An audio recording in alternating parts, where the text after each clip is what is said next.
Today we're tackling the heaviest part of any build, when the excitement fades and the grind sets in. This is where most projects die off, but we're breaking down how to push through, finish strong, and actually enjoy the payoff. And along the way, we share some disturbing and downright disgusting project car stories. Plus, a potential project that will break the internet. Push comes to shove, this dude from Germany messages the play. Yeah. And my friend opened up the McDonald's bag that was over a decade old, and the French fries looked like they were made yesterday. It gets Nice. worse. Just get ready. I think if you're going less than 10 cylinders, you got it wrong. Unless you're in a position where you can take the moral high ground and say, kick rocks, I guess you're putting diapers and chicken wire in the Dodge.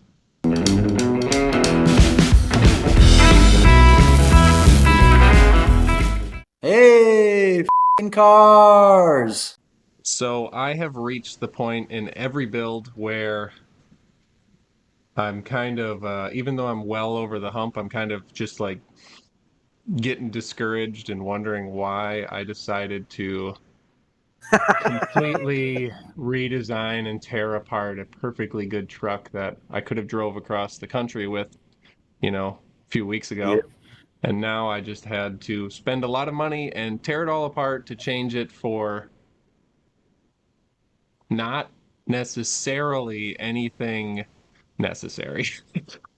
Yeah, well, that's customizing cars. I mean, it's easy to make it look cool, but to make it function after it looks cool, I think we talked about that. That's 98% of it.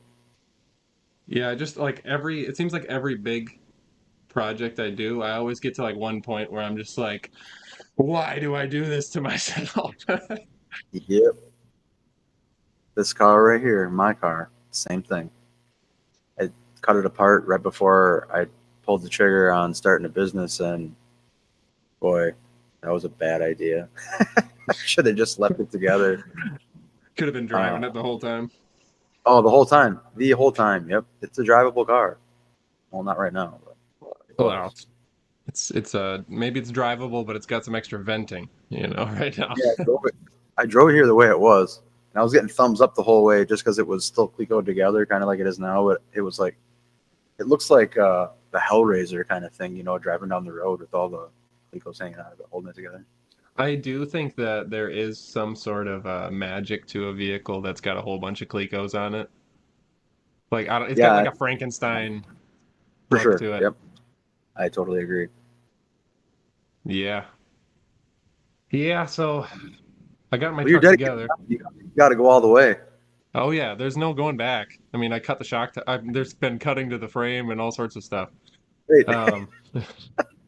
But I did drive it this week, and it was oddly well mannered. Even though I know I talked about the spring rates being a little off on my soft side, but so it's sagging pretty low in the front. It's got like the '70s rake where it's like leaning forward, and then since it's like 8-foot track width in the front, it's super wide and leaning forward. It's like a bulldog right now.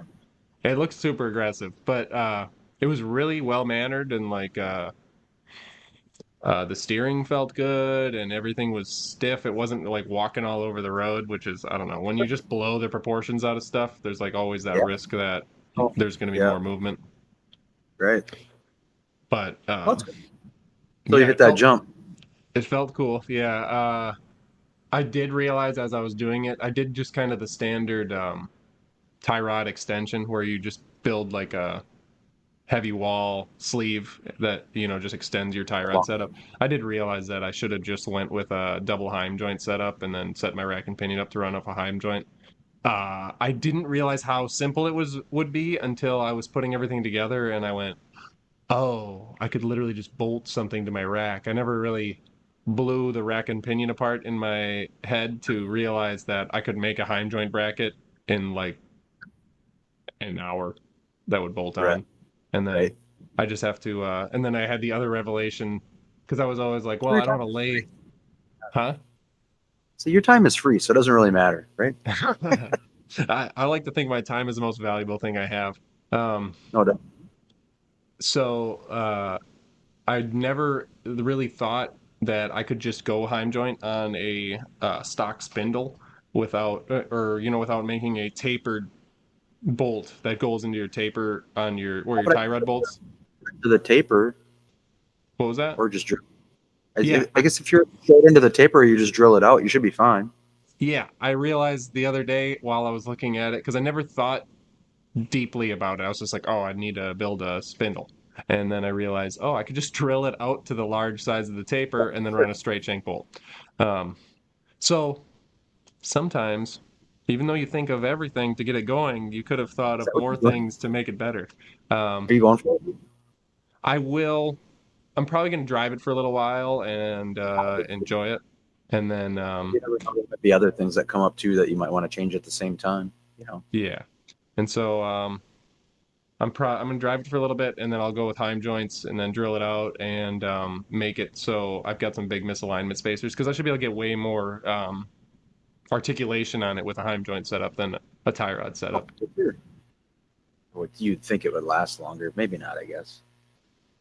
I Ah. guess it. I guess it I depends think on how you drive it too. yeah, if I'm articulating a lot, I think that it will last longer with a Heim joint setup. Whereas tie rods, I think I'm going to be kind of pushing them to their limit a lot. If you take them to the limit, though, that's when they're getting wrecked. Yeah. So, I mean, I'm going to strap it a little short with the limit straps. So everything only goes, like 12 inches of travel right now, just so I'm not beating everything up. And realistically, right now, I don't need any more than that. And then when I can get way more if I build an engine cage instead of keeping the stock aprons. The good part of that is all I have to do for an engine cage, or the only thing that my aprons are supporting, are my radiator. So to build an engine cage wouldn't be a big deal. I could just cut them off, plate the firewall, and weld up an engine cage, bolt in crossover. Like I don't Sure. know. People generally call it like a shock tower brace or something like that. But I do a big bolt Yeah. in one of those, and then I can get my shocks up higher and use more up travel, um, Sure. and then land them in a better zone of their setup right now. And then I'll be able to get more down travel too because there'll be more inboard mounting because I was kind of limited by the setup that with the using some stock areas of the truck still. So Sure. and then I'll be able to go like a full 19 inches of travel once I move it out to that. But That's a lot. but I was excited because while driving it in a couple of the turns, it was like rainy out and stuff, so I wasn't pushing it too hard. And especially with it raked out, it just kept spinning rear tires if I'd hit the gas at all. But in the corners, I noticed if I go into a corner and I turn hard and hit the gas, that the other end would raise up pretty good. So I have a feeling with it strapped and everything, I'll be able to lift a tire like a stadium truck in a corner. Yeah, that's so cool. I feel like that'll be Yeah. my party trick. Right? Oh, no. That'd be pretty fun. Oh man, that sounds fun. I need to get my car done. The first step to getting it done is working on it at all. Yeah, yeah, I know. It's just a lot of welding. What have you I been have working on this week? getting the Uniside put in the '69 Mustang over there. I needed a tool for pulling out this one little area, so I just decided to wait for it. So then I jumped back on the '66, getting the air ducting stuff, the main fabrication done there. Just gotta like cap it off and do the ends and trim the holes out a little better and stuff. So we're getting some stuff together, but yeah, it's just cutting that Uniside out and fitting a new one in with the quarter panel installed because it was oh shit, we need these things installed. You got to sneak it in there. It's pretty awesome. Yeah, did you decide to just go piece by piece and kind of like put braces in while you're doing it? Yeah, so we braced up. Had to take the pinch clamps off the bottom on the frame rack, and because obviously the rocker gets pinched in there with it, so I just tacked in some pieces of steel I had that keeps everything in four different places from front all the way to the back, to keep it square and flat where we needed it, and they had a couple braces inside for the roof the roof bows just to make sure that they don't get out of whack. And I got in the front side needs to go up like a, I don't know, 3/8, half inch somewhere in there. So I need that last little bit fixed in the back so I can tweak everything up. And these unisides there's a lot involved. You gotta, like when something doesn't fit, you gotta stare at it for a while to figure out why. Yeah, it's holding a lot of pieces up at the same time. Yeah, and it's aftermarket, so it's not going to fit exactly the way it did from the factory, but it surprisingly fits pretty good. I mean, once you get it tweaked up, I can see where it would twist. You can twist it and put it in there, and it would fit like shit until it gets untwisted, kind of a thing. But yeah, I was pleasantly surprised that they were actually fit halfway decent. They're pretty much hitting the marks they need to hit. So Who makes the Unicide for 69? Is that like Dynacorn or something? yeah, I think Dynacorn's the only one that does make it at all. I think because they make the full body, so this is part of their full body that they make. I know it's not necessarily your usual realm, but I saw yesterday that on Alibaba, you can buy an entire 1986 Corolla hatchback body and chassis. Somebody in China is 86. repopping the whole thing, like the initial D car. How is that? Is there a calling for that? Oh yeah, 86. Really? So in initial, you ever seen Initial D, the anime with the drifting? Yeah, I no, not Okay, at all. it's probably like I said, probably out of your realm. But there was like there's multiple movies about it, like real life movies. Hmm. The real guy that I mean, I know started, what they look like. I know what the drift car looks like. I'm pretty sure I'm pretty familiar with that. yeah, it's like a And it's white and pretty. black hatch. Yeah, but it's like still really I think it said they're like $8,500 for an entire repop body, made out of what? steel, Huh. China. It's hard to guarantee the quality of it, but it's like Wow. you can get a I whole. mean, I mean, in all realism, the original quality wasn't that high on them. That there's not a lot of them left because they were just, what I mean. They were originally like a commuter car, and then the guy that I can't remember his name. It's like uh, I'd have to look it up. But the guy that is the original Drift King that like started drifting in Japan, that's what he drove. So they like have a lot of lore and fame around them, and so like all the drift get that. kids, Wow. that's a big dollar car now. You can't get in Florida. You cannot get a 86 style Corolla hatchback rear drive for under 10 grand, even if it's a piece of crap. So if a guy had like a drivetrain, you could buy one of these. It's probably cost you $5,000 to get it over here, though. Yeah, I don't know how much. A lot. So sometimes on Alibaba, they'll have like low freight stuff. It's part of the pricing. What is this Alibaba? Well, I don't know what that is. I'm sorry. I So feel like an old person now. Alibaba is a online. Um, it's like eBay. Let's say it's like eBay or Amazon, but it's to buy things from Hmm. China. Oh, So you just go on there and you can get anything. You can get like I could order shocks, like off-road shocks for my truck, like long travel ones, give them the sure. specs, and some company in China will make them and then send them to me.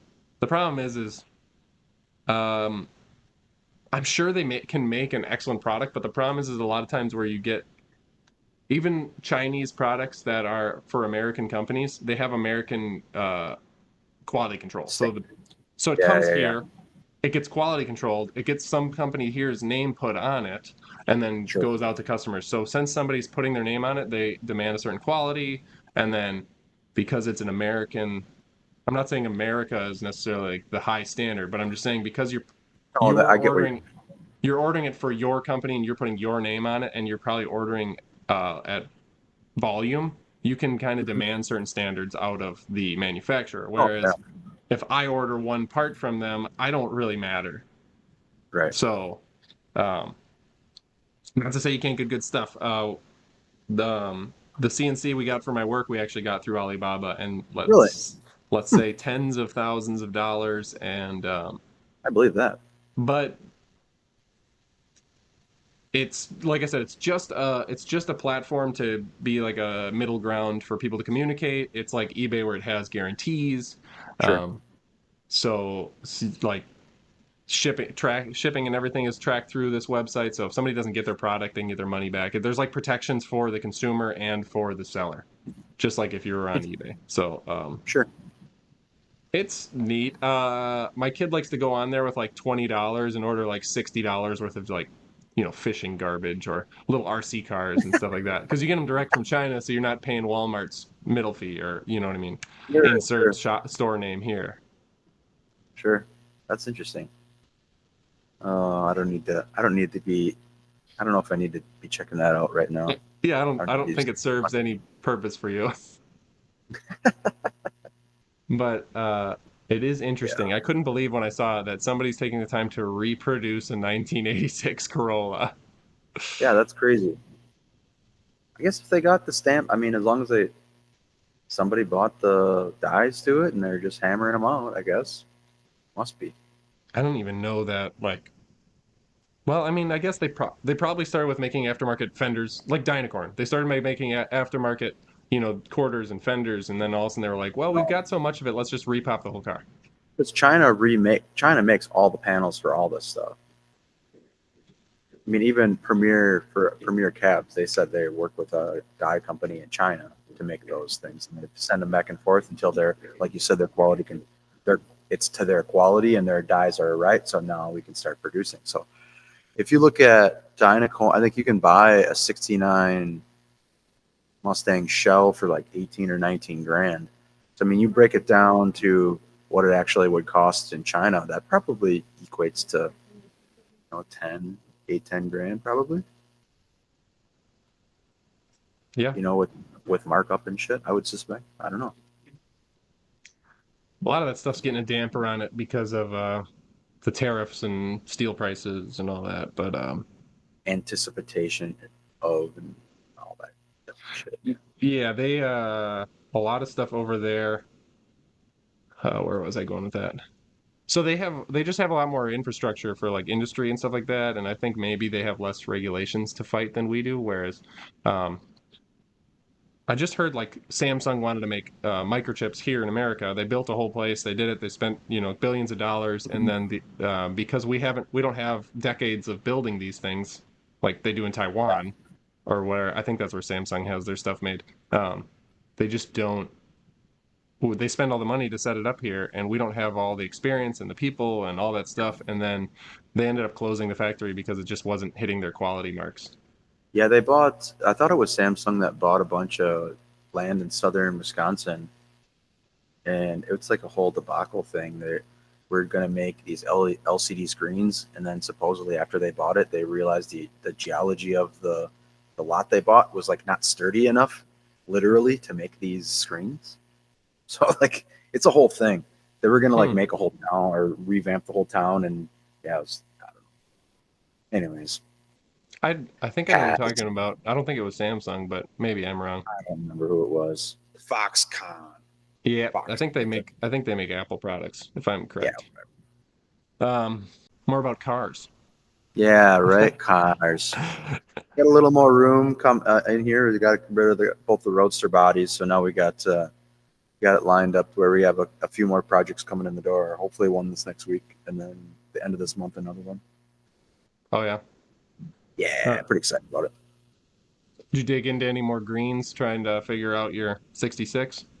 No, we're like some of that's just in phases. We're waiting to kind of hear back from the customer what he thinks, and uh, we're not even close to paint work yet. So to Yeah, it's me, not a it's just rush. getting. I just need to get the outside of the car finally welded together. Like when I say that, I mean the scoops need to be welded in yet, and the quarter windows. Just there's a flange that needs to be welded in for the window to get glued to. But the body doesn't need too much. Now it's just going to be getting the everything under the hood, everything adapted. There's a lot of stuff that mechanically needs to get like adapted to the car. Just to getting the fuel pedal in there, that's going to be a bunch of work. So Yeah, you said you need like a like cantilever set up. yeah, and it's all like upside down work too, so that's always fun, right? doing the Right. hot. Yoga. Um, yeah, I saw you were getting somewhere on the ducting for the radiator through the hood. Yeah, those are not easy pieces to make because that radiator is flat and the hood is, the hood is arched in every direction up front, Right. and then the vents are the cutouts are in that, and they're lined up really well with all the body lines in the hood and the front end, so everything's pretty symmetrical up there. But yeah, just lining it up from the radiator to the top of the hood opening, that's like, whew, a lot of in and out. Would have It's been a, probably easier without the engine in there, so you could like just sit up I, under it. I think so, but it did not saying every chassis flexes a little bit, Hmm. but making sure that those body lines are right, and the fenders are bolted in, everything's bolted in the right spot. Having the engine transmission in did change they always kind of change the fender gap a Yeah. little bit. When you're maybe not enough for the regular person to notice, but enough for when you're building a high end car that you want it done, you want it right off the bat, and ignoring that would be a big no no. So Yeah. It all counts.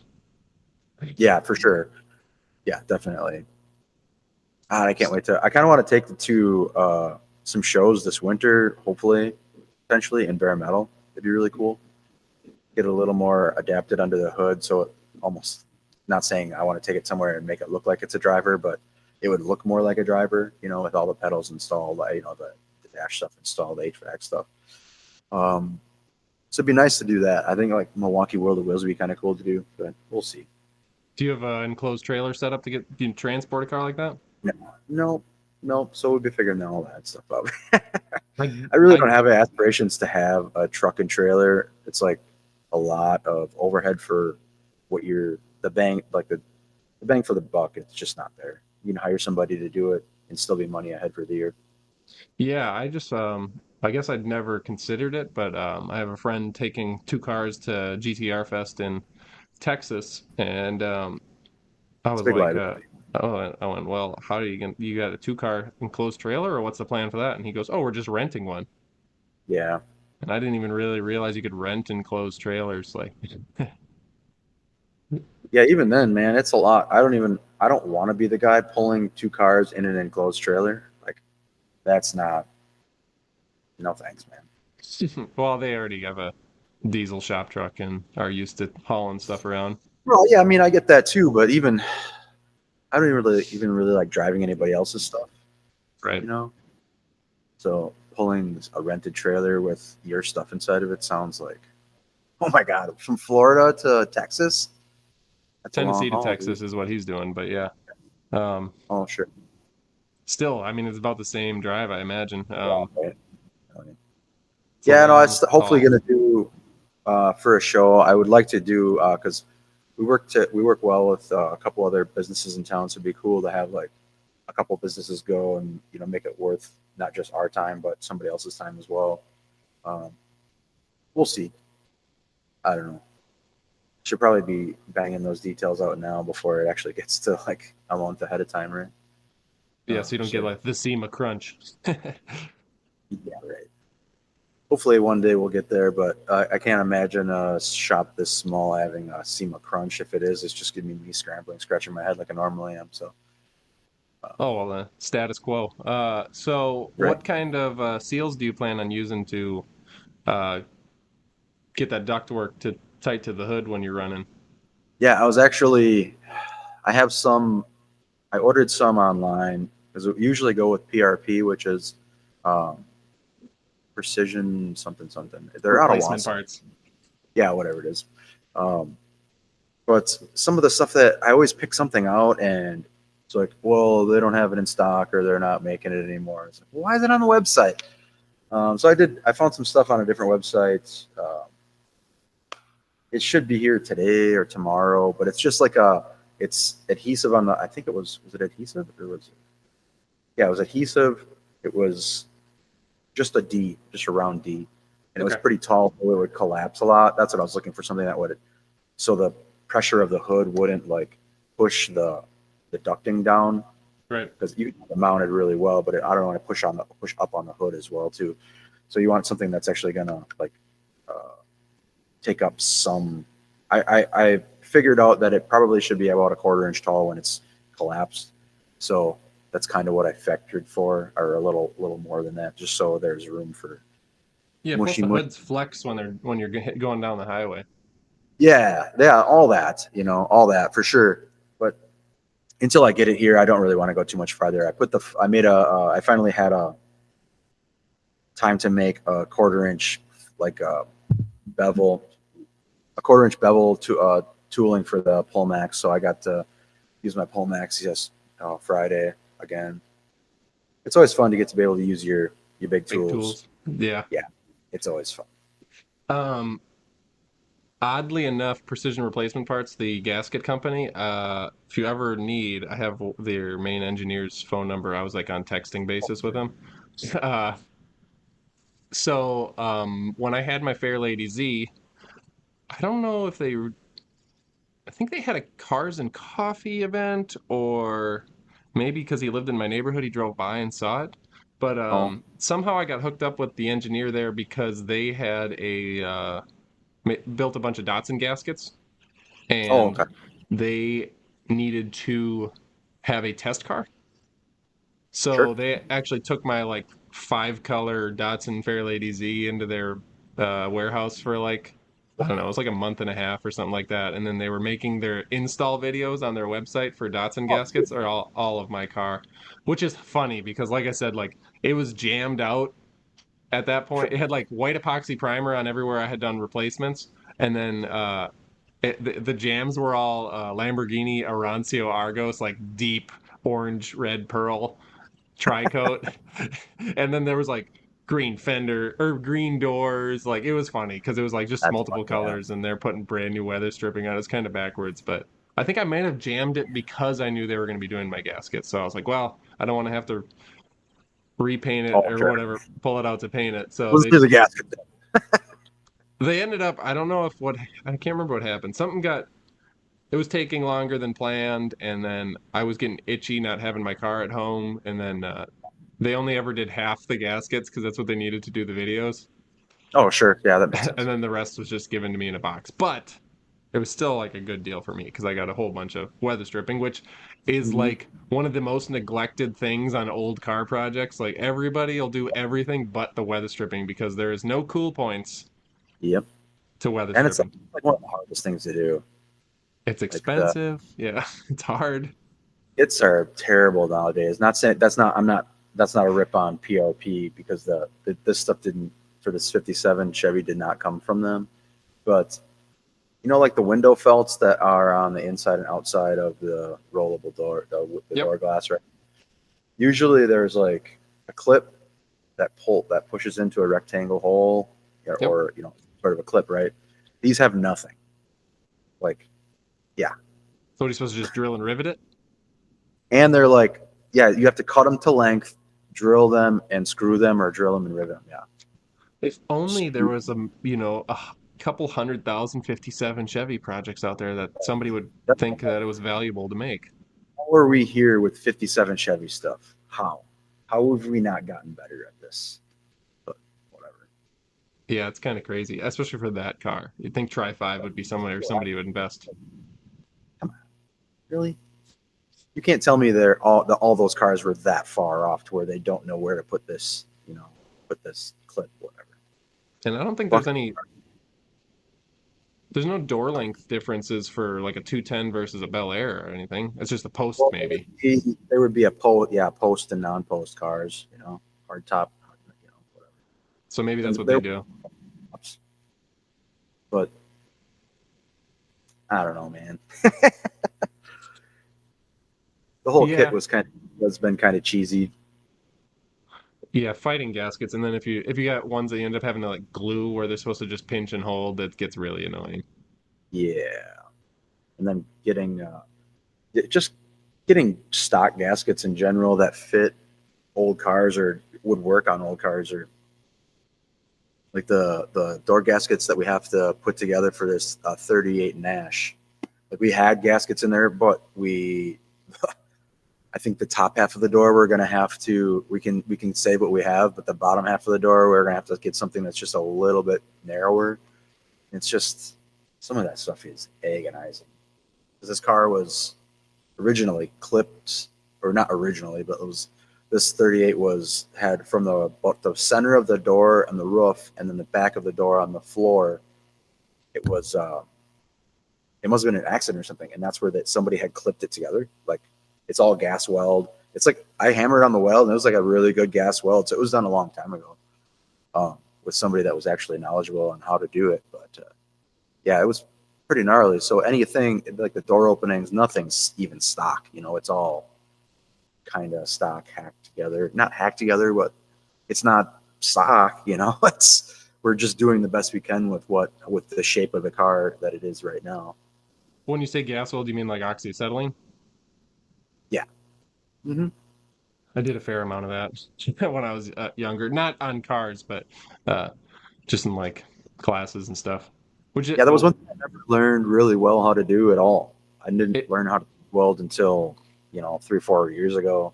Well, anyways, not well enough. Um, but yeah, I was never really. We had it in high school, I think, but like gas welding, but it was never anything that. What are we going to learn this for? It was always seemed like backwards technology. But there's people that pull it off still today. I mean, they'll gas weld aluminum stuff, and yeah, that turns sounds out hard. pretty. Um, The guy that makes those little coach smithing planishing hammers, he makes Cobra bodies out of aluminum. He gas welds everything. Wild. Yeah, I feel like just TIG is so accessible at this time. Like I wouldn't.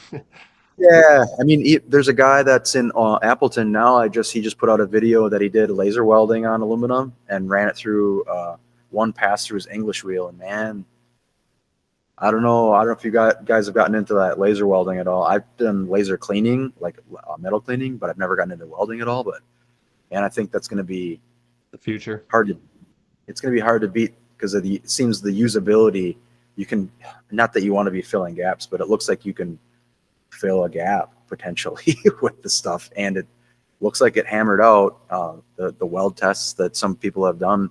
It's breaking next to the weld, which Hmm. so that I don't know if that means it's too brittle or not, or that's a pretty regular thing to have happen though. Yeah. Yeah, it means the weld's strong. It also might mean that the weld made the metal brittle. But Exactly.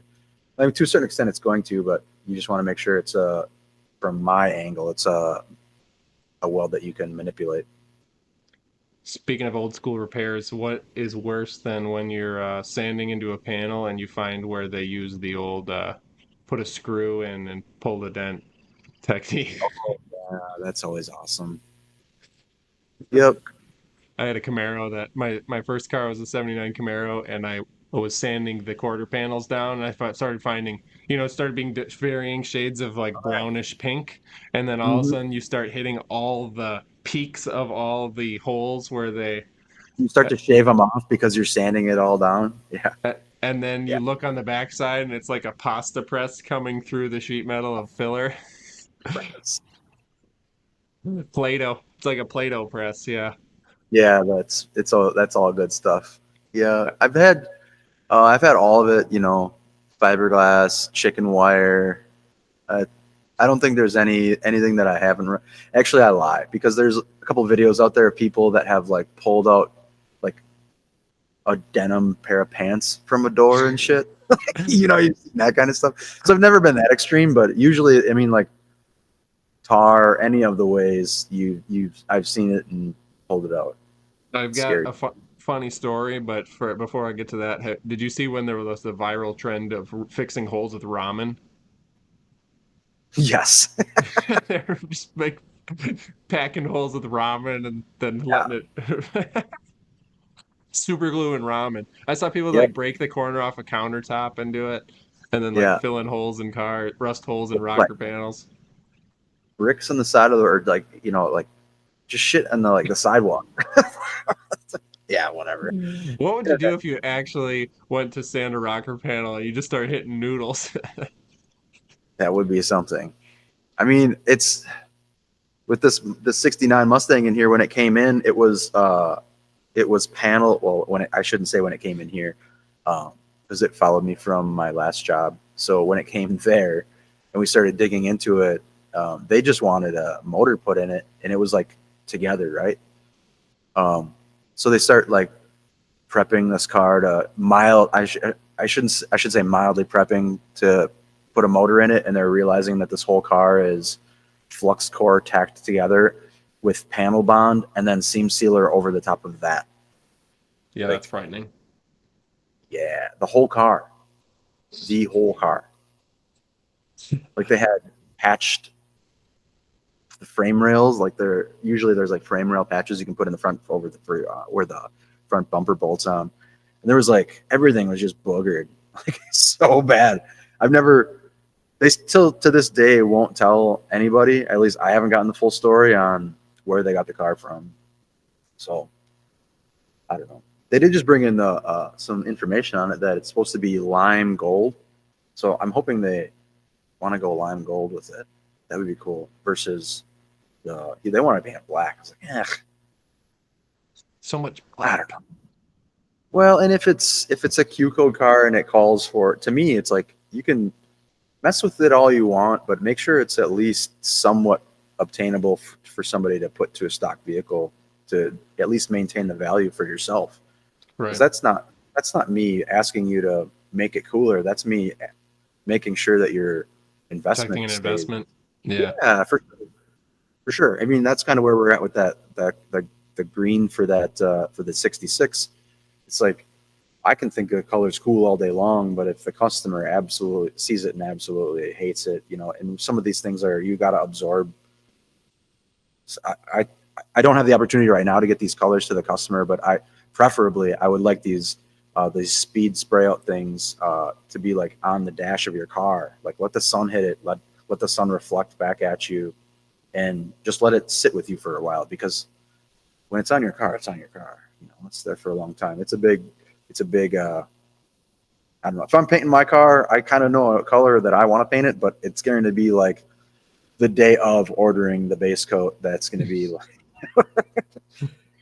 that's always a hard thing for me to nail down as a color for myself, anyways. And that's why I just put 6 colors on my car. But that's that your truck has a definitely a different. It's just a different vibe, and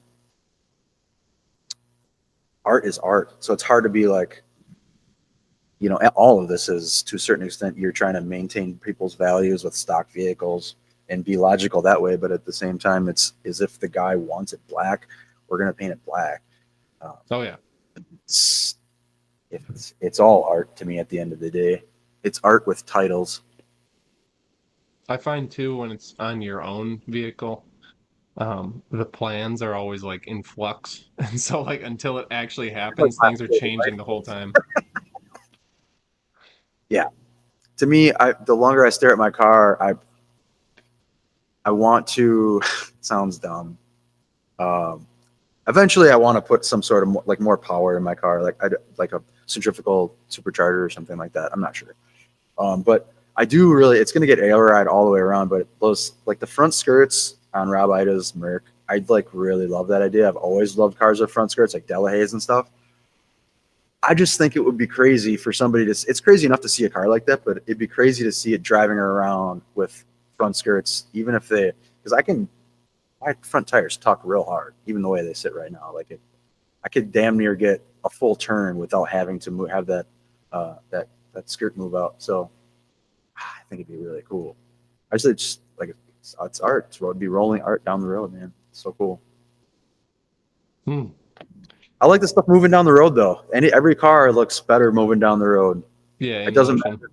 Doesn't matter if it's just going slow through a parking lot.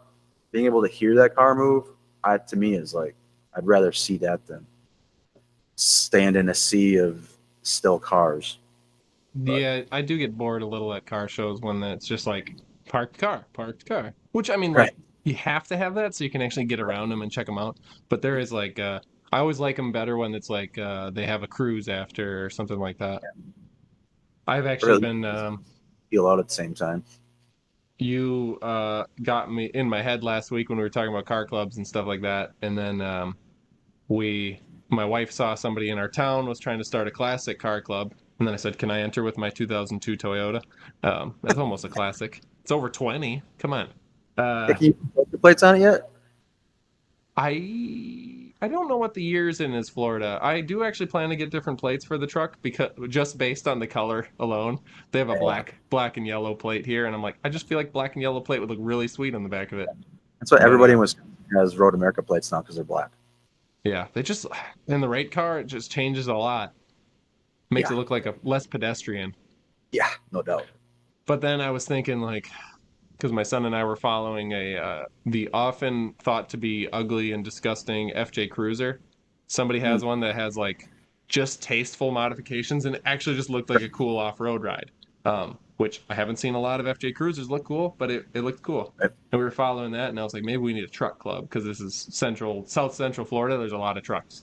Um, but then I was like, I don't want to limit it. And then the more I got to thinking about it, the more I was like, I would really love to take my brand to a point where I could do like a once a year big event. Like Yeah, we for talked sure. about Drop Fest or Yeah. I don't know if you ever went to Top Shelf. No, It, what's it, that? so Top Shelf was in Appleton. I don't know if it's still there. But they rented a whole parking garage. And Oh, that so sounds there fun. were, dude, it was awesome because it's like a Tokyo Drift intro Yeah, yeah, yeah. and it's super controlled because there's like generally one entrance. So you have Yeah. your people at the gate, Mhm. letting people in.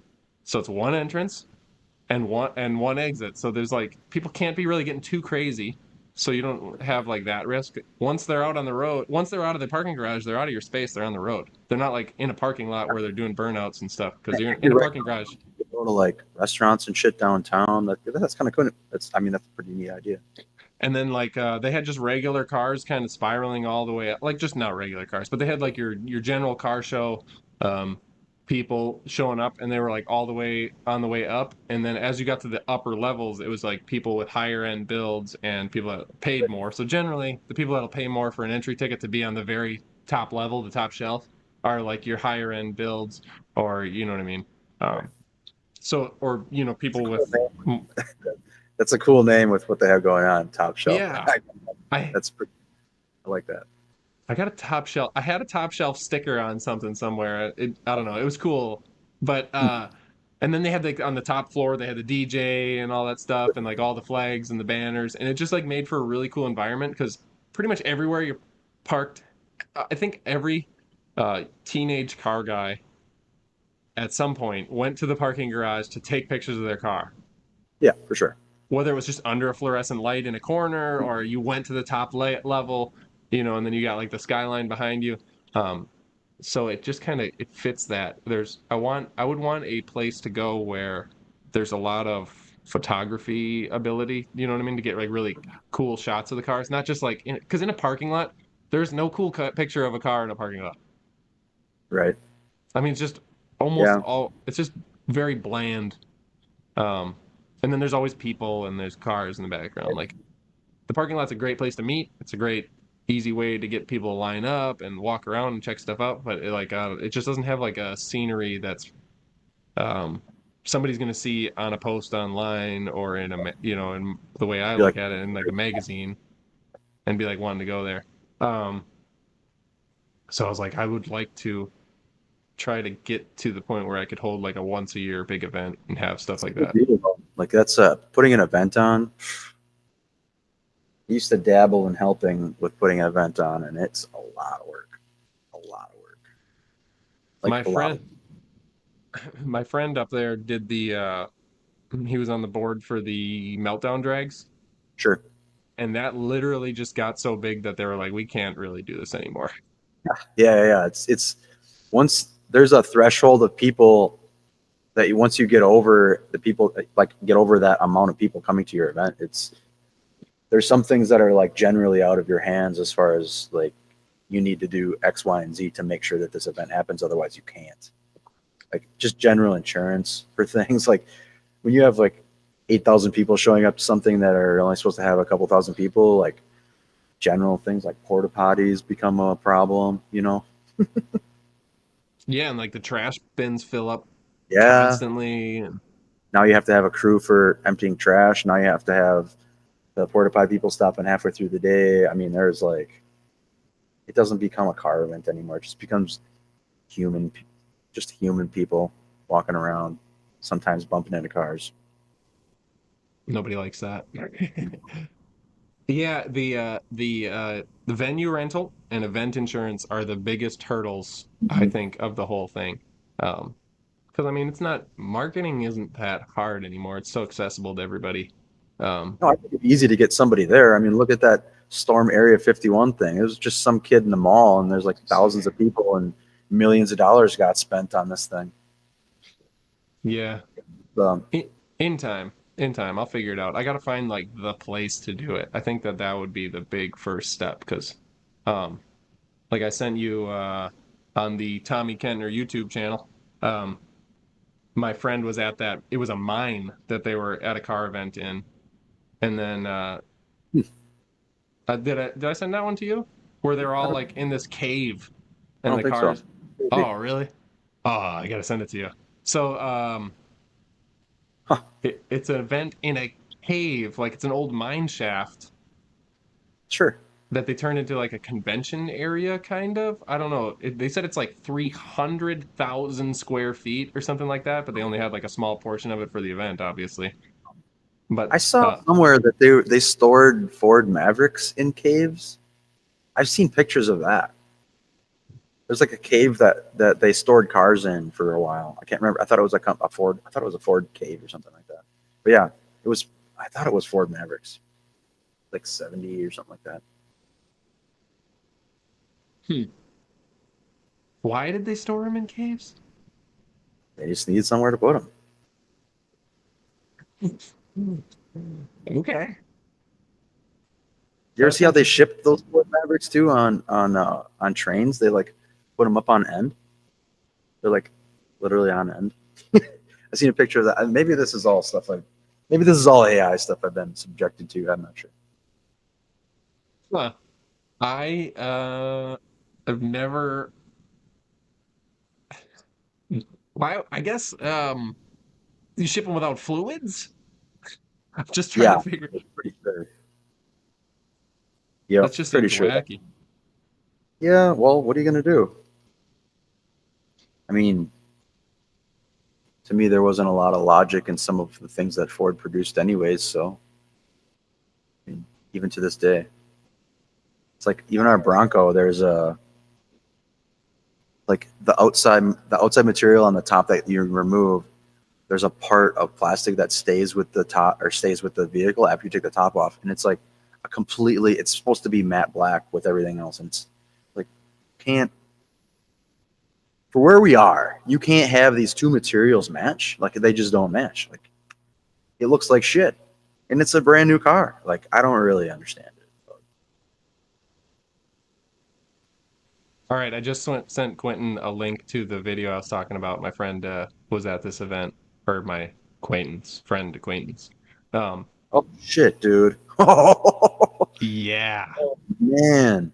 it's they had basically I think it was their first event. So this place it was called Parked. It was like underscore Parked underscore, and check it out Wow. on Instagram or something like that. It was wicked. But basically they just had like high end stuff. There's a lot of Porsches. There was like a Lamborghini Aventador race car and um, just all sorts of classic stuff. It was super cool. My friend acquaintance was there with a FD RX-7 yellow factory yellow right hand drive RX-7 that was imported from Japan, white wheels. That's It's on the cover there. Thing's fucking yeah, rad. Yeah, thing's fucking yeah. rad. I sat Really in rad. that car. I sat in that car when we were in Tennessee in June, and I got to tell you, being 6'3" is kind of too big for a little Mazda like that. Oh, is it? I've never. I don't think I've honestly. I don't know that I've ever seen that style RX-7 in person. To be honest, like I don't think I ever have. Yeah, the Not that. FDs Not that generation. are pretty small. I mean, they're bigger than a Miata, but they're I don't know. They're the way they're made because they're like a real true sports car. Um, Sure. you're down in the tub and it's like pretty low roof and stuff like that. I would need Back to be, seats, do they? huh? Those don't have back seats, do they? No, true two-seater hatchback. I would almost need a gurney bump to be comfortable in it.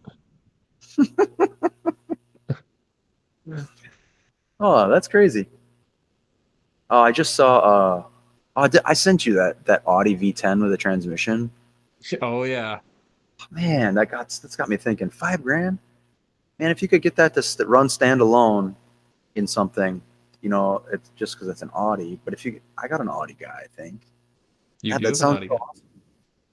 So the V10 is the big Audi 5 cylinder that's in like all the RS4s and stuff like that, or RS6, I get, or RS5s. I don't know. I'm not totally an Audi guy, but the 5 cylinder is literally half of that V10. So everything that you can, like, all the knowledge for those 5 cylinders is directly transferable to the V10 because from my understanding, they're the same engine. One's just got two banks. Just gotta stay off marketplace. You know what I'm saying? I don't know if it's that motor, but Cameron Johnson here in Florida, he's got CJ race cars. Um, when I was there, I asked him what was with they have these shirts called the Camber, it said Camberghini on it. And I didn't know if it was Oh, like for Cameron, but apparently he's got a 69 Camaro they're building with a Lamborghini V10 or V12. So I don't know if it's that same. Yes. All right. crazy. Well, I saw the tube chassis and it sure looked like a front engine to me. Sure, Yeah. sure, sure. And that's what they build generally. So God, that sounds awesome. God, I want to put a motor in the back of something real bad.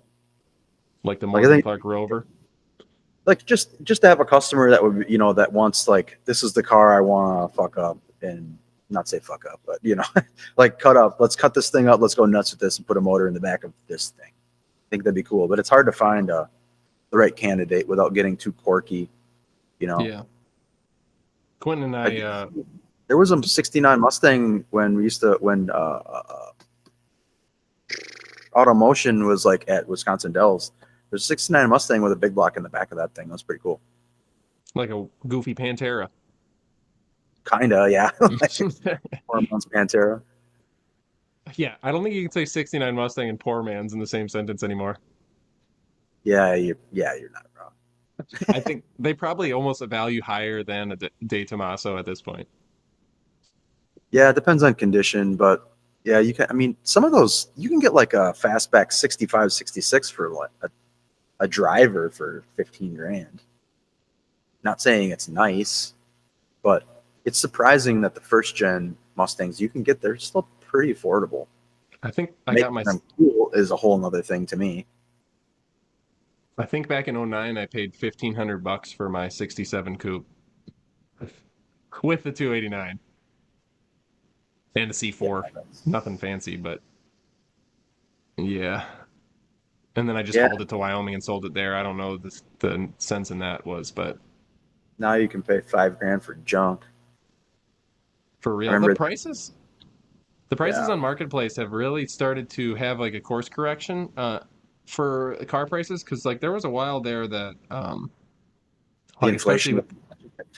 especially with the imports, it's like we went into COVID and then people wanted to do stuff and they realized, hey, I really like this car that was cool when I was in high school, and now all those like '90s cars were super expensive and now they're really starting to come back down. Obviously, for nice examples, you still pay, but it seems like for the general project car market, the prices are becoming more realistic.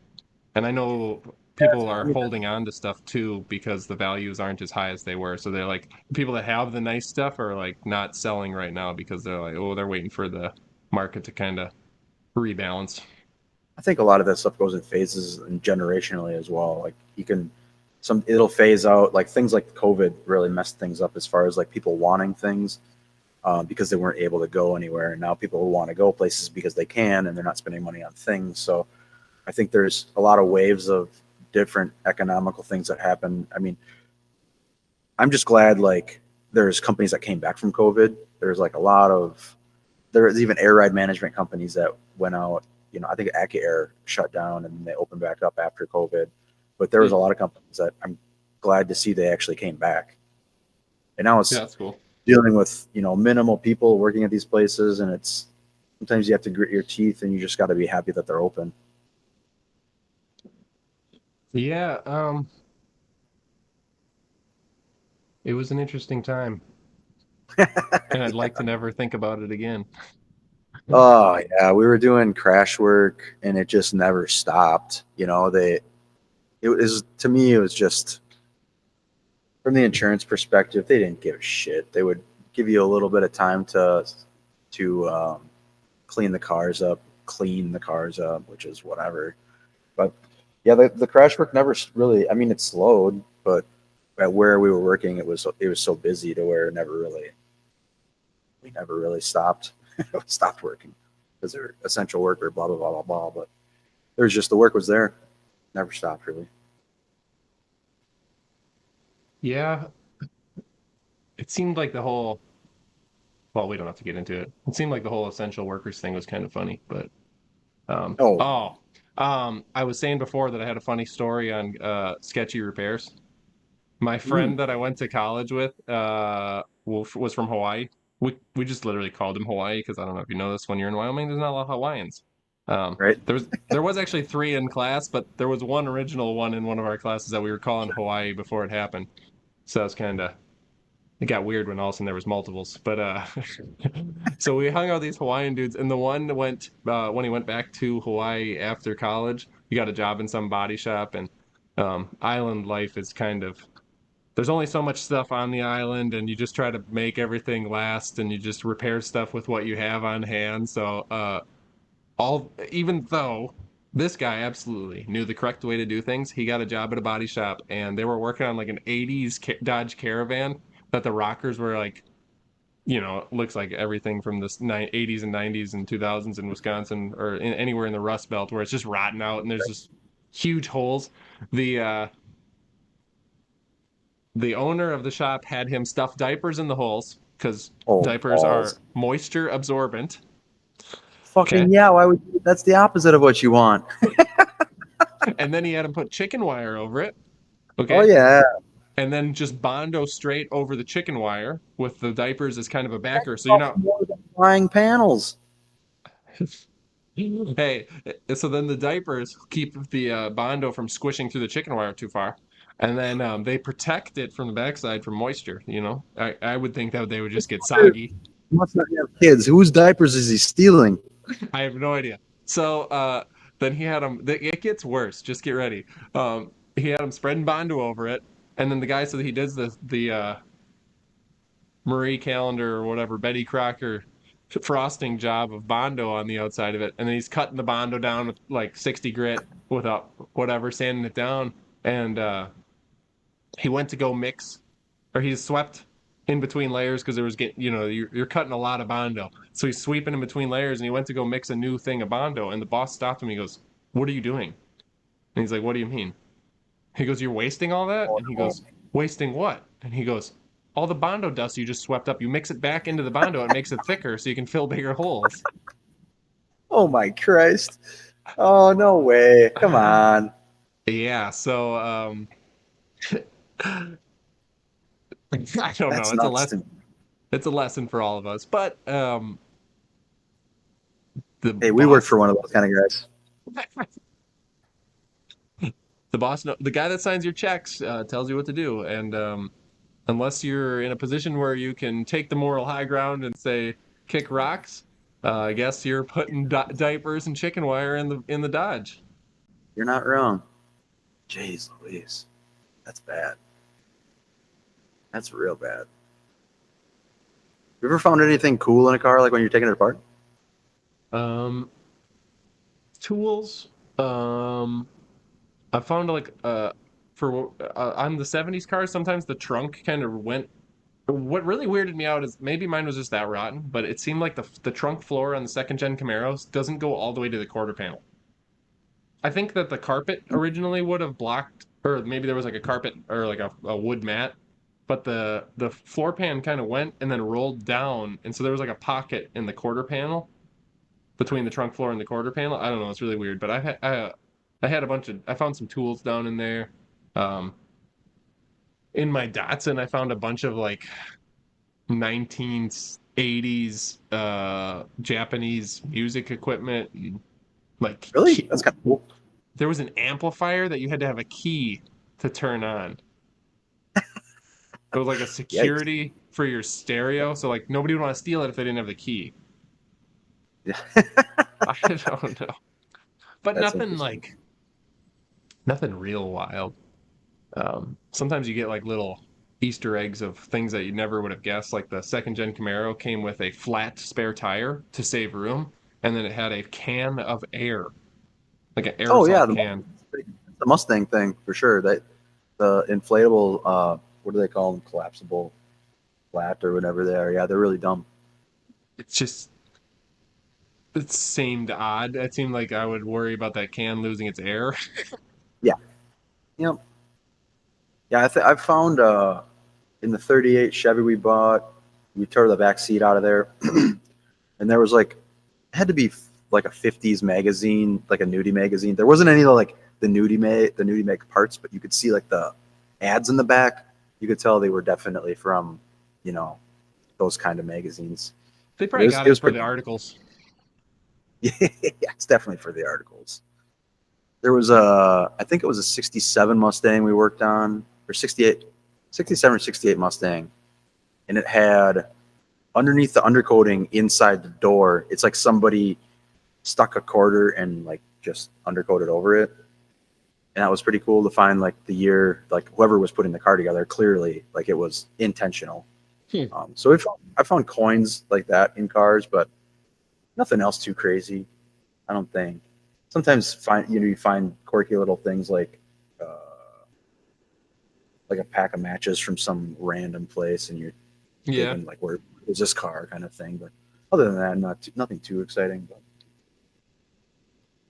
yeah. oh, I know a lot of times in like the Japanese cars, people find like Japanese cigarette boxes and stuff stuffed under seats, and cool. Yeah.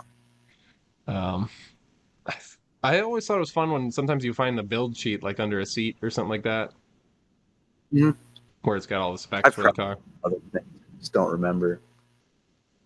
Everything's usually. I mean, the cars that are in here were pretty much torn into and cleaned out by the time they by the time they got to me. So Right. You're not generally getting something right from a field.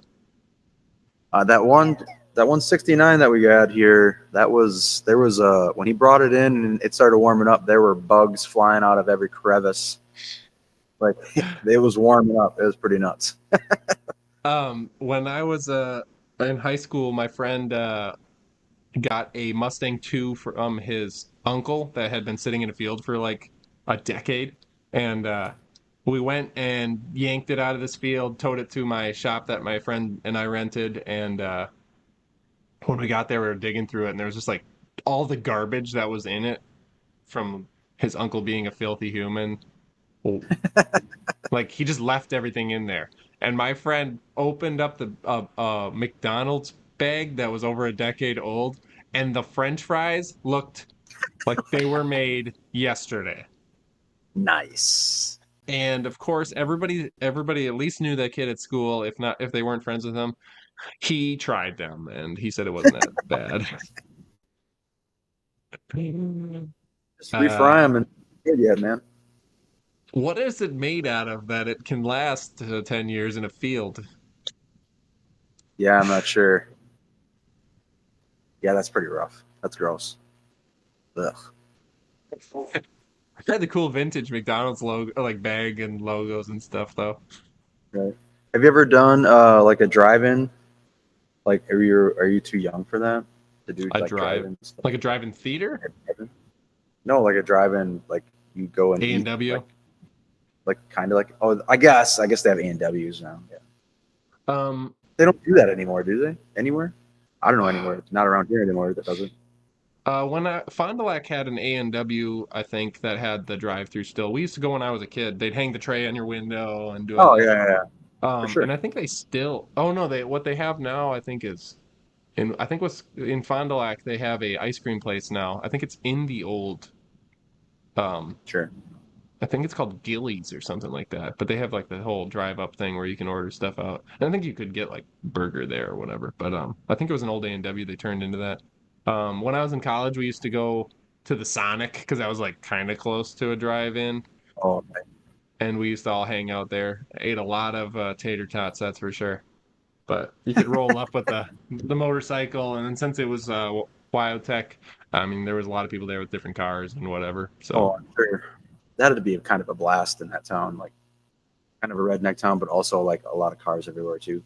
Yeah, it was fun. You could pretty much bump into somebody to talk cars with at pretty much anywhere you went. Sure. Not like anywhere else where you talk cars and you're like, I don't know. To me, some places you start talking about cars and they just want to talk about sports and shit. Not knocking sports by any means, but it's just not my gig. Like Yeah, motorsports, maybe. I'm not huge into the sports ball.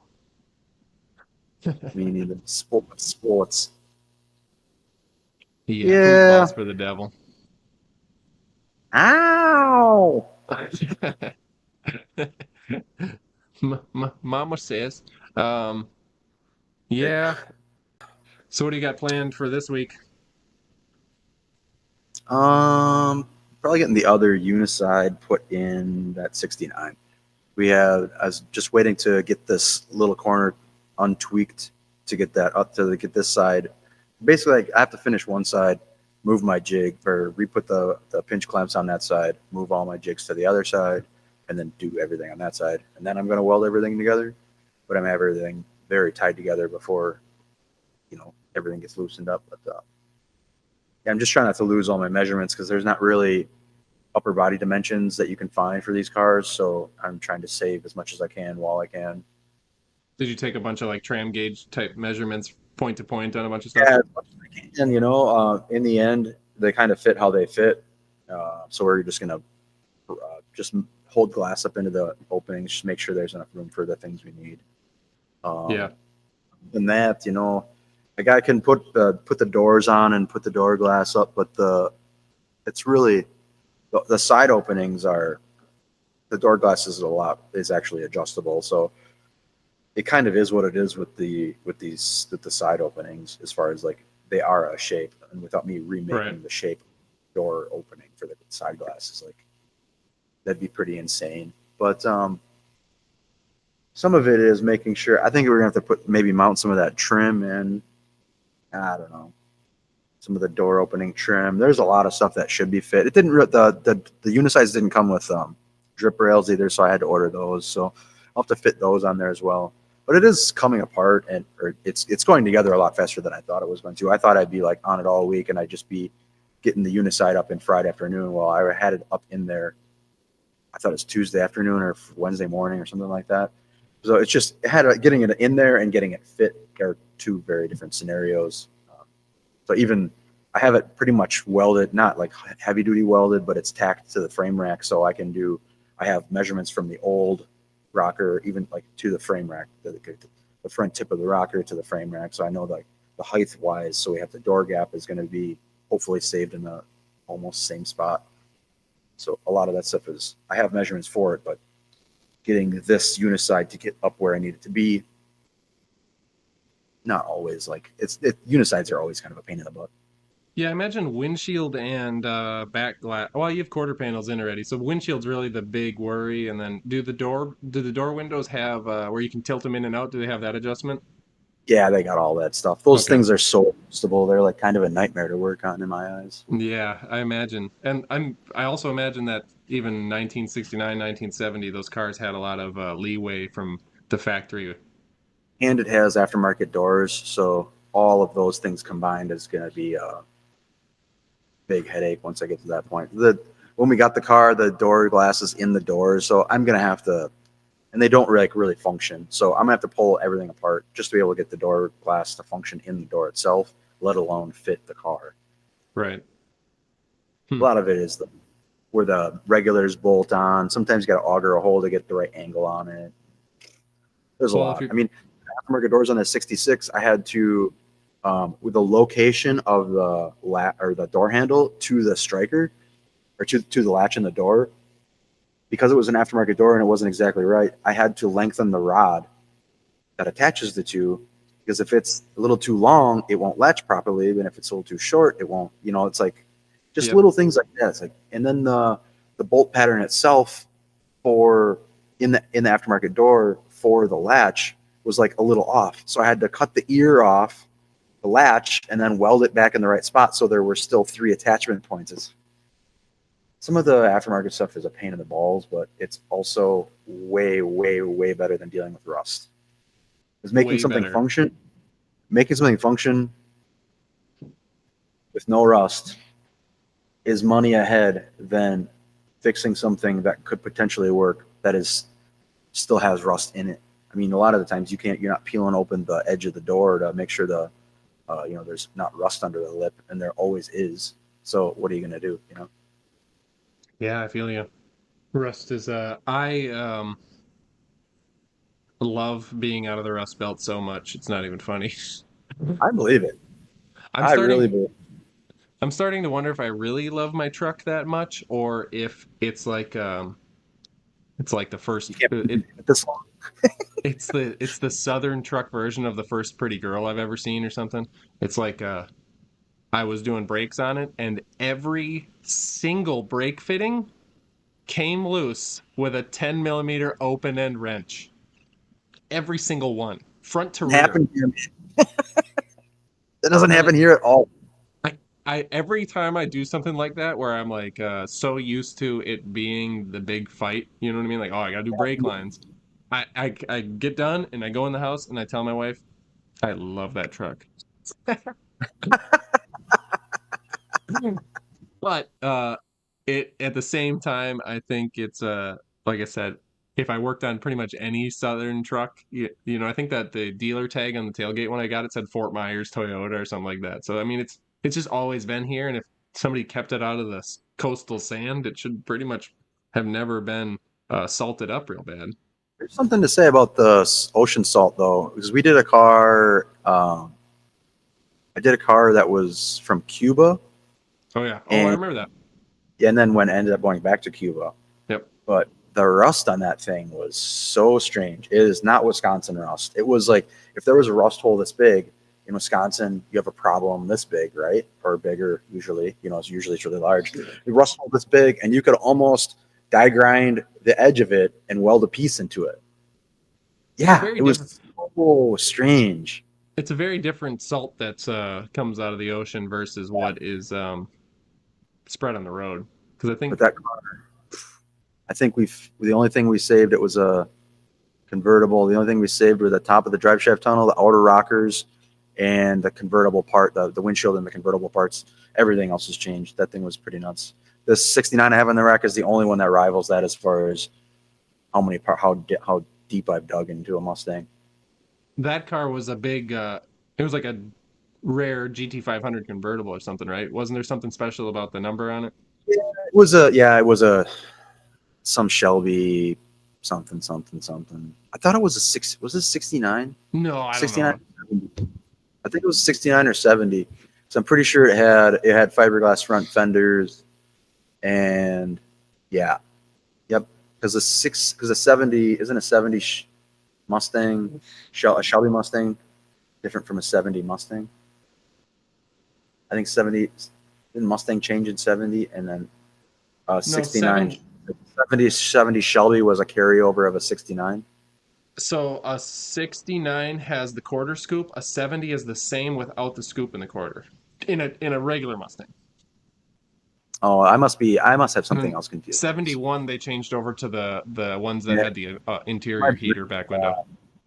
my brain has a lot of this with Mustang information. So my dad being a Mustang guy when I was growing up, got me for Christmas one year a like coffee table Mustang book where it's like Sure. the real like double size paper and it had like every year in it and being that I was raised before smartphones I and the internet wasn't very good I just would I read this whole book so like I'm pretty good at I'm sure you are too from a different type of way but like I can look at a Mustang I can go oh that's this year or whatever just from little quirks because I remember reading about all of it but For me, until you get in the mid 70s, then I lose it. Like the early mid 70s, I start to lose it all because to me they're not like the same car after that. yeah, yeah. There's a rare occasion where a 71 through 73 looks cool. Um, but for the most Yeah, part, all of change everything about it. you just have to change everything about it. I don't That's it. know. That's the car that was in the original Gone in 60 Seconds. It was like a 72 or something like that. Lame. I do love I love the scene in that where he does the car trace in the Mustang, and it's like just totally trashed, and he pulls in the back of a car wash, and there's the identical Mustang on the inside the car wash at that time, and he like sneaks in and takes that one and leaves his trashed one in the back of the car wash. And so then he That's what drives away happens. in it, and then the lady that drove like the matching one that he Oh, stole, she comes out, and then the trashed car comes through the car wash, and she's like, "What happened?" For those yeah, of I you don't that know that haven't I've ever seen the original Gone in 60, go and do it right. for educational purposes. Educational. Yeah. Yeah. It's a hard Oh, watch, but it's like any early 70s movie. right. Yeah. It's like No Bullet, you doubt. know what I mean? It's like a little too slow, but there's good parts. Mm, Um, yeah, I forgot where I was going with all that, but that's the way it goes. no doubt. I um I think not Quentin and I don't want to show our cards because we want there's a car that we either one of us in our group needs to get, and Mm, it's hiding in a place, and we're not going to say too much about this car, but one of us needs to get it, so we need to States. make sure nobody knows where it is. And It's in the I'm like, United. it's It in the breaks it United down. States, and it would be a huge internet breaker of a thing to build, I think. But one of us needs to get it, and I'm probably 2 years from something like that because I'm getting my Tundra in a good place, and I have my kid's truck up next, which is a frame off build for a '93 Toyota pickup. I know that sounds insane, but that thing's going to be pretty serious, and Not for years, man.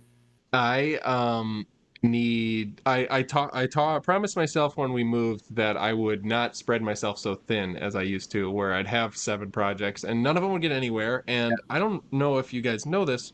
What's cooler than 7 torn apart cars is one that you can drive down the road that's cool.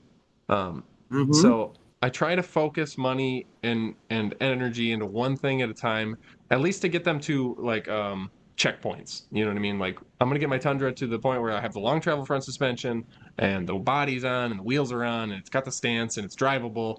And then I'm gonna do like little tweaks. Like I've been looking at trying to come up with cool carpet options, or you know what I mean? Like now the outside of the truck's super cool. The inside's very Sure. nasty 2002. So those things though, that doesn't count as a project car to me. That's just like changing seats, changing upholstery, changing a Sure. dashboard. I mean, anything that can be done in a weekend is not a project car, or not a big project. But so I've had very good luck with that, and it's helped with video series a lot. Like, because I don't know if you go on YouTube, you go to watch a video of something, you stumble on a project, and you go to watch it, and there's no end because something happened Yeah. and the project got sold or life happened. Oh yeah, Um, sure. So like things like my boat project, my $175 boat, I bought it. I started a video series on it when I was actually serious about working on it. Like it sat in my yard for 2 years before I really did anything with it. And then I just made a video every few weeks and with the progress, and my wife and I and my son, we all just worked on it. And then at the end of the series, which the videos were getting like 200 views, at the end of the series, when I start posting shorts and posting videos of a finished boat, and then you get to go, then people see that and it's in a playlist or whatever, then they go, oh, this boat turned out pretty cool, and then they see what it started out as, a $175 boat, they get to go back. So same thing's happening with the truck. I have the original, I blew up my engine video, and my wife told me to build my truck Sure. however I want, which is probably something she should regret. I have that video from just, oh, I blew my You truck want up to in hear the, about the truck even longer, don't you? I blew it up last November or something like that. So Yeah. we're coming up on a year of building it, and it is literally not the same truck as it was. It's got the same Yeah. seats. No doubt. That's about it. Seats, transmission. That's most of what's stayed in it. So when I get to this next big checkpoint where my truck is, you know, a wide stance pre-runner with long travel, and I can start posting videos of me just like mashing through sand and stuff like that. And, um, it's going to help that build. So my kid's truck is next on the docket. I promise I'm getting somewhere. And then after that, there is a car that I really want to get, but I need to put a shop up and I need to have a space to get it and put it and haul it here Yeah, because it is not um, next door. And it's not a small project. but it could be the next big thing, and it would be an excellent I agree. candidate for a V10. And So I think so.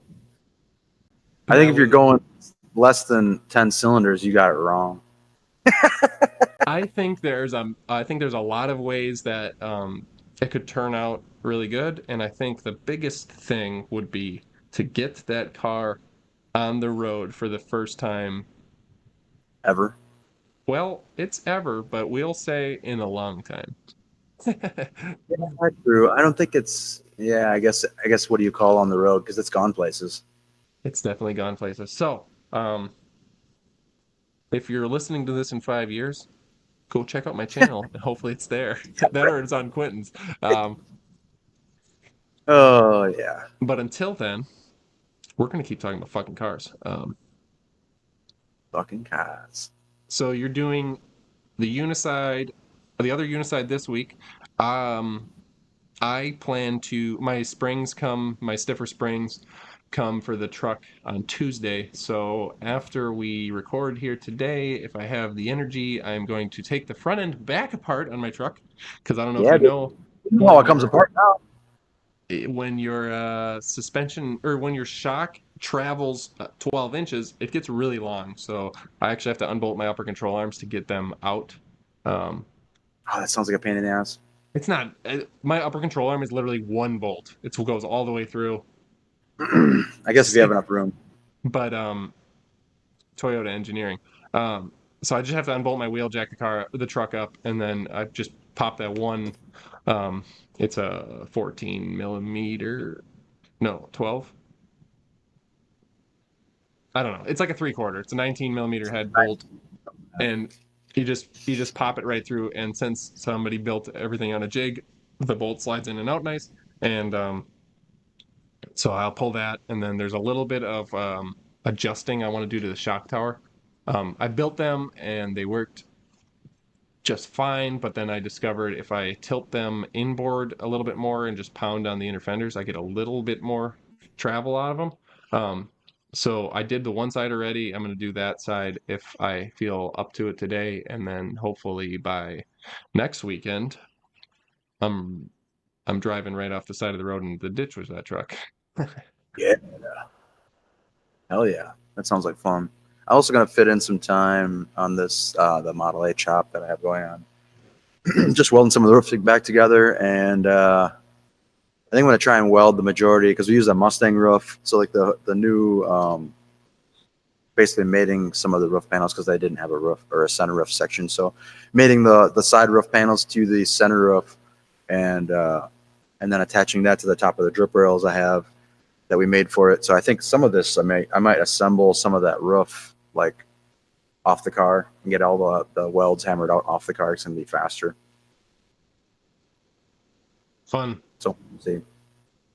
What are you using? Do you use a big plenishing hammer, or what do you use to If, do that? if I have the ability, I just put in the power hammer. It's gonna knock that weld out like couple passes through that, and your hammer and your weld's like it's where it needs to be. The plenishing Nice. hammer will do the same thing, and it will probably be a little more finesse, but it'll take a lot longer to get there too. So just, I mean, because it's an outside crown and we're not dealing with like flat, you can, to a certain extent, you don't really want to, but to a certain extent, you can overstretch it and not really know because you're on a rounded section of the sides of the car. So, um, and then sometimes a shrink disc when you're done just grabs the high spots and brings everything back flat again. You don't necessarily want to set yourself up to be using the shrink disc all the time on brand new sheet metal you just fabricated, but if you need to, you need to. It's just one of the tools in the belt. Yeah, Hell but yeah. that I got to figure out the quarter bottoms on it. It's a lot. Always a lot. Yeah, and it's always more than you anticipate. It doesn't matter what car it is, or it's. I mean, you can have the freshest car in the world, and you start digging into it, and you're gonna find something that you didn't really love about it. Yep. But sure is satisfying when it rolls out the door. Yeah, I'd imagine cars that are from down south are just a lot less problems. I guess.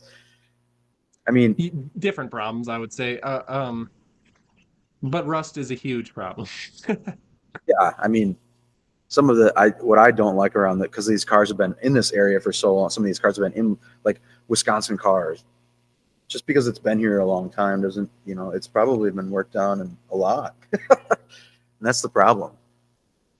Yeah, It's I it's like found the that shitty repair, like you were saying before, like the shitty repairs. It's like terrible when you start digging into them. we obviously have heard of, and I'm sure you've run into it. There's people that buy stuff down south and haul it up north, and they sell southern cars, and like that's a whole business model. You just drive down here with a big wedge trailer, and you haul two or three Yep. cars back up north with you. I have also found that they're very strange for Florida specifically. Florida's like living on an island, for lack of a better term, because if you're south of Gainesville, so if you're in the bottom two-thirds of the state, you have no bordering states anywhere. Sure, And, you're just buying what's available in the area. and I'm not even in the southern. I have a couple hours to get down to the south end of the state from where I'm at, and it's if for me to get out of Florida is 5 hours. Jeez. So it's like an incredibly long, narrow state. So what happens in Florida is there's not a huge, and there's a lot of swampland and agriculture land. So there's not. It's like very concentrated on the outer borders, and that's it. And there's only so much cars in that space, whether it's classic cars, tuner Yeah, cars, commuter cars, and so the value of just even everyday stuff here is much higher because if it's something decent, there's a lot of people that need something or want something, and there's not like a huge availability. Um, so I have a friend who's even like sometimes he'll buy a cheap car, like he'll go up north and he'll buy a cheap car there and bring it back here and just sell it for like a daily driver. And because I was just looking to that. Yeah. when you're in the northern or the regular part of the contiguous United States, you have all these bordering states, so there's competition. You know what I mean? And so you could Yeah, have a whole people. business model of hauling southern cars up north and then hauling cheap northern cars down to Florida Totally and agree. and There's something to be said where there's customers that don't really look at a car down south like they would up north. right. They don't know to look for these things. And that's where I think a lot of these people get in trouble, especially buying cars online. These southern boys don't really understand how terrible some of these cars up here are. Right. Just because they've been around, and it's really not knocking. I don't really see a lot of people. I do see some people, but I don't see a lot of people doing shitty work like that and putting cars out at that like terrible, terrible level to where. But these cars have been worth money for 30, 40 years. So and they haven't been dug into that deep. So and then when you actually do dig into them, it's like, oh shit, this repair was from 35 years ago, and this was a terrible. This was like the way they repaired them then. So I mean, it's just kind of the way the shit goes. But I've heard of people taking cars from Wisconsin and selling them down south just because people aren't vetting them. Right. I yeah, I think it's my friend. He even I think the last time he went up when he brought us the '93 Toyota pickup back, he drove up there in a car he bought cheap here, bought like an $800 car here, fixed spent a month or so buttoning up a couple things, drove it up north to Wisconsin, and then when he was up there, he left the car there for sale on Marketplace, and then he bought a Land Cruiser up there for when he got here, when he told me what he paid, I told him I would immediately pay him that amount because it was like a fifth of what one goes for here. It's a little rougher, but when you're talking 20% of the price of what they sell for here, there's a lot of time there for labor when it's nothing major. It's just little nitpicky stuff. But yeah, he literally bought a cheap car here, drove it up there, sold it for big profit, bought a cheap car there, drove it down here, and kept that one. But could have made a I huge mean, profit on that. even in the rural areas here, like Marshfield, we don't have like there's places that'll work on import stuff, but it's when you start getting into engines and stuff of import cars and like high end import stuff, nobody around here wants to touch it. So it's just not going to simply exist here. So I mean, Right. I see Maserati. I don't remember what it was, but the thing looked dope on Marketplace. It was like 10 grand, but it had some quirky problem with it that nobody wanted to touch. And the thing was like, dude, it was a hot looking car, but like I said, who wants to dig into the engine of a Maserati in Marshfield, Wisconsin? Not this guy. Yeah, I think Maseratis, because I've actually noticed that here. It's not to be any way about it, but like you'll see a Maserati in front of a place that rents out for pretty cheap, and Yeah, right. from what I've realized is those cars are super nice, super engineered, super fast. They have all the cool things going for them, but they're like a boat or a camper. The manufacturer only I think only expects people to buy them and keep them for the period of time that the warranty lasts. And then Right, after that, nobody wants to work on it. The parts are super expensive. The parts are not really available. And Maserati probably isn't going to continue making a ton of parts. There's no aftermarket. And right. so the market for those cars are people that buy them new, and then the value drops tremendously because I'll be sitting at Walmart waiting for my groceries to get delivered, and a Maserati will pull up next to me with a bunch of guys in their 20s. Right. And I'm like, maybe I should have made different Like what financial decisions choices. got him here? Yeah. What did I do wrong? God damn it. But good for them. I guess it probably feels pretty sweet to roll around in the Maserati. I thought, man, the body was like fantastic looking for like 10 grand. Just LS swap that thing. And, but I'm not like put an LS and stuff kind of guy. But I mean, if it fits, if the guy wants, customer wants it, I do it. But I think until they start coming out with, GM starts coming out with something that's a little cooler. I mean, the supercharged LS stuff or LT, whatever, it's cool, but it's still, I don't know. It just seems so recycled. Like it gets boring. I don't know. The twin turbo, everything with turbo is like that's a lot of work. Like these guys that are Yeah. putting, create supercharged LS or LT, whatever it is.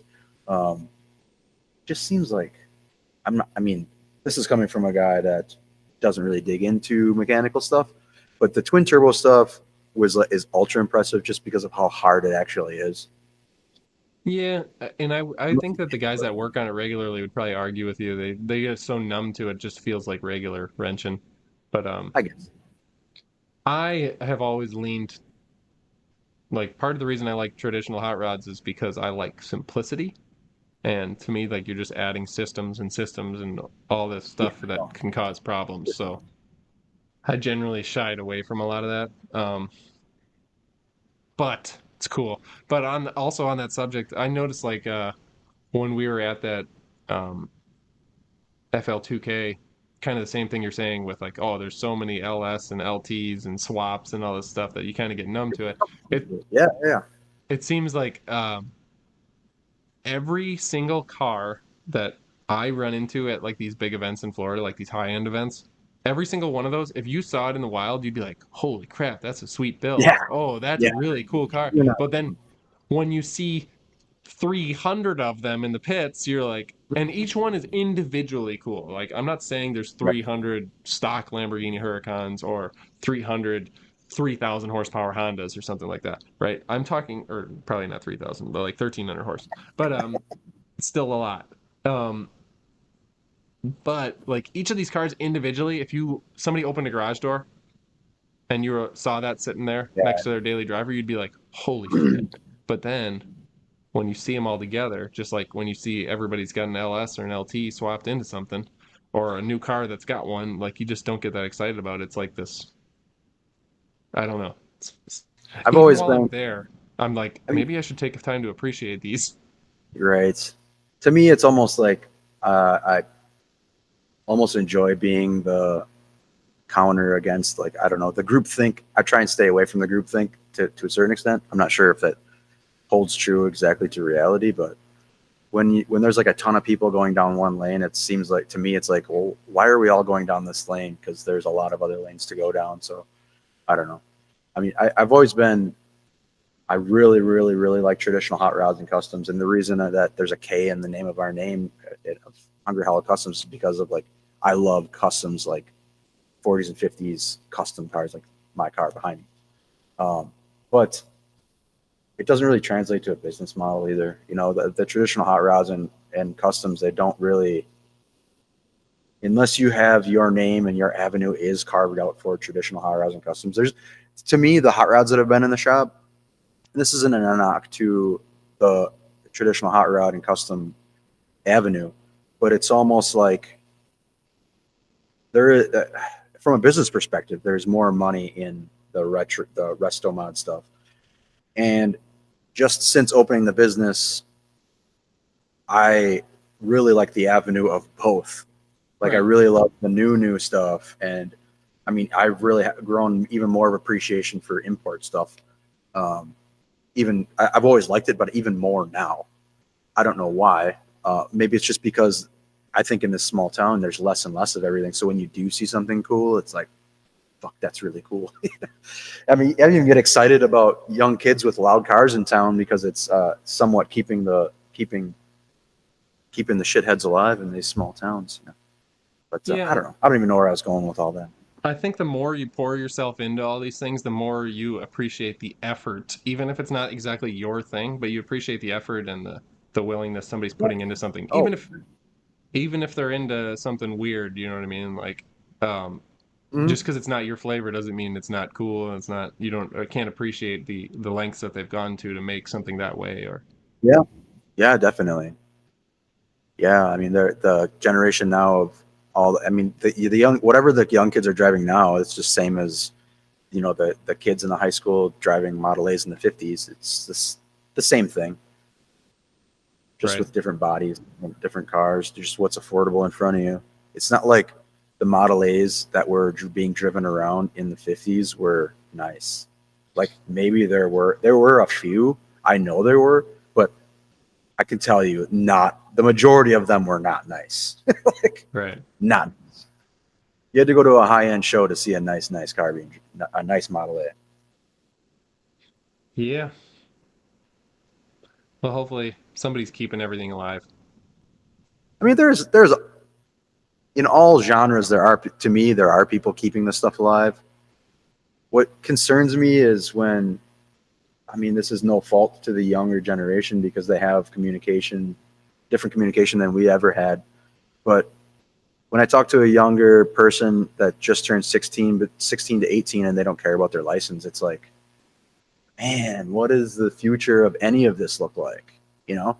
But just like Yeah. stepping way back, like, is the pool of actual people that want to drive a vehicle going to become that small in our lifetime? Because it seemingly will. And I think we got to make sure not to discourage people at no matter what point in that journey they're at. Because, like, my friend that is probably, like, as far as the level of mechanics, like the highest level of working on cool cars and stuff like that, that on the mechanical side that I know, when I met him, he was driving a 94 Grand Prix with a glass pack. Sweet. And now his shop's got, over $100,000 worth of just his, in like two or three cars. So Yeah. like we all start out with that, with just whatever we can get our hands on and whatever we can afford at the time. But just because Yeah. some kid's got a noisy car and it's a dumb car, or in your eyes, doesn't. I mean, you shouldn't put them down. Well, for sure. I mean, there's some of it where if you're not exposed to it, you're not exposed to it. I wasn't exposed to traditional hot rods and customs. I mean, I saw some of them at car shows when I was a kid because I've been going to car shows since I was a real little kid. But having that avenue being shown to me wasn't. I just wasn't exposed to it until I started hanging out in the Fox Valley area and people that were actually super nerdy about it. So I mean, to me, it's almost like an avenue. It sounds stupid. Like, and you can make custom car. To me, there's no like end of the road for custom cars as far as like what you can do with them. But to me, there's almost I like building cars with limitations. But in traditional hot rod and customs, there are a lot of limitations to be able to say it is that. Right. So to me, it almost gets a little washed over. Yeah, that's traditional custom. Yeah, that's a traditional hot rod. It's like there's a lot of cool new products out there too. At the same time, it's hard to ignore the really, really cool and high tech stuff at the same time. So that's why I don't know. I really love both of them, but it's I don't think my car is going to end up being. I mean, it's already got a 350, a 700 R4, so it's like definitely and Mustang 2 front suspension and a 4 link in the back. So it's really definitely not traditional underneath at all. Yeah, I think anytime you're building something like shouldn't get too hung up on like if it's something you want to do or you think it's something that's the best for you or for your project, like I wouldn't get too hung up on trying to fit into some constraints like No, I mean, yeah, I get that. so and I think that everybody maybe needs to know that. To me, do you think that do you ever build a car or have an idea for a car and it you almost have like a story in the back of your mind of how this car like let's pretend this car like to a certain extent I would thought my car could have been built in the late 60s or in the mid 60s and you could put like a pro charger on it but not like put make it have like the brand on it but make it look like old, you know. I think Rob Oh Ida yeah. does a lot of stuff like that where Yeah, I like it's that. old, but it's new but you make it look like it probably should have been there from the factory but it's all new technology on top underneath, I guess. Yeah, I like that stuff actually a lot. I think that's pretty cool when they, just kind of tuck and hide all the new stuff. But um, everybody's gonna enjoy the car more if you can actually drive it and it's dependable. So like, Yeah, you're not wrong. but there's also times where like you and I think it was a 29. There was a 29 Model A that was actually like an old school hot rod. Remember that one?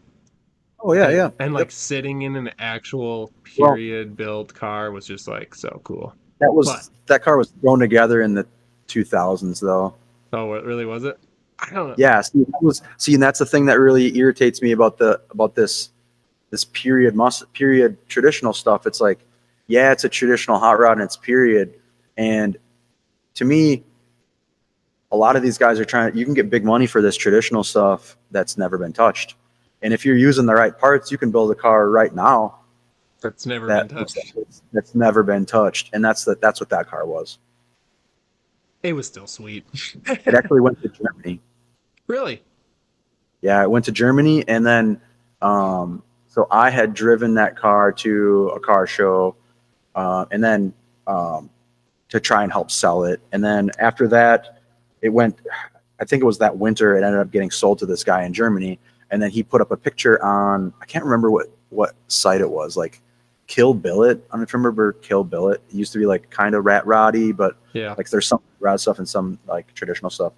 But it wasn't the ham because there's like a lot of the guys in the ham were like dicks if it wasn't like strictly traditional. Um, Ham dicks. yeah. Um, but so he put a picture up there basically like, does anybody know any past history on this? Because it was supposedly a traditional build. Because the place that sold it to him, the place we used to work for, sold it to him as a traditional hot rod built in the 50s, put together in the 50s. So I messaged this guy back. I'm like, I actually drove the car. I wouldn't like, and I'm a nerd about this stuff, and I would know. Um, so push comes to shove, this dude from Germany messages the play, yeah, messages the place that sold it, and they call me at my job, chewing me out because I told their customer The truth. the truth, basically. Yeah, yeah. And then this person that chewed me out, the sister of the owner, ended up quitting because they found out that the owner was not Shyster. truthful. Yeah. So like, thanks for calling me out and chewing me out at my new job, bunch of Super dicks. cool. Yeah, Hmm. yeah. That guy got That stories guy. all day. Yeah, they come up often it seems. Yeah, I suppose get something else done today.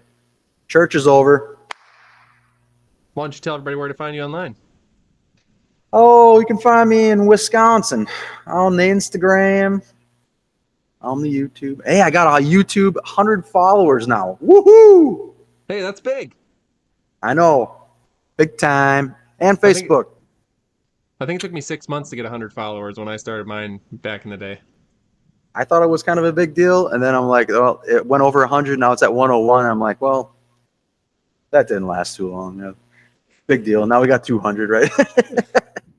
It's always good to have goals and always good to appreciate the Yeah, milestones. it's interesting. But where do they find you, man? Find me on Instagram, TikTok, Facebook, YouTube's the big one, Terror Shark TV, and you can find me right here, fucking cars. Fuck guys.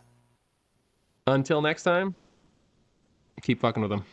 Keep fucking with cars. Bye. Bye. Available in audio form everywhere you listen to podcasts. If you want to see it in video, you can go to our Patreon, which is patreon.com/F_CKINGCARS. And just for $5 a month, you can get all of our podcasts in video format, extra bloopers at the end, so you can get a little bit more feel. You can see some of the things we're working on, even some of our more inappropriate moments, and help support the channel. Make sure to subscribe and hit that notification so you get notified every week when we post a new episode. Did you get a haircut just for this? No, not just for this. It ended up being a little shorter than need be, but whatever. I don't really care. It's hat season here anyway.